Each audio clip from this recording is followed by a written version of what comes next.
नाही. आणि म्हणून मला असं वाटतं की हा महाराष्ट्र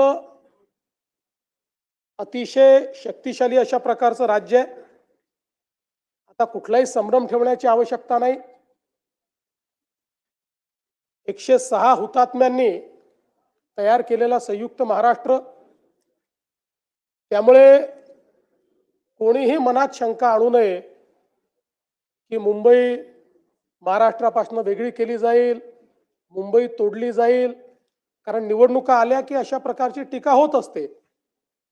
म्हणून या सभागृहामध्ये मी निश्चितपणे सांगतो की मुंबई कालही महाराष्ट्राची होती, आजही महाराष्ट्राची आहे आणि जोपर्यंत चंद्र आणि सूर्य आहे तोपर्यंत ती महाराष्ट्राचीच राहील. आणि आपले दैवत छत्रपती शिवरायांनी जो मार्ग आपल्याला दाखवला, भारतरत्न डॉक्टर बाबासाहेब आंबेडकरांनी जो मार्ग आपल्याला दाखवला, त्या संविधानाच्या मार्गाने आणि छत्रपती शिवरायांच्या तत्वानेच या ठिकाणी आपला महाराष्ट्र चालत राहील.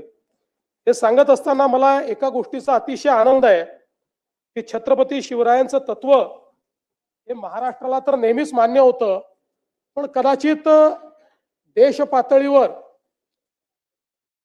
अनेक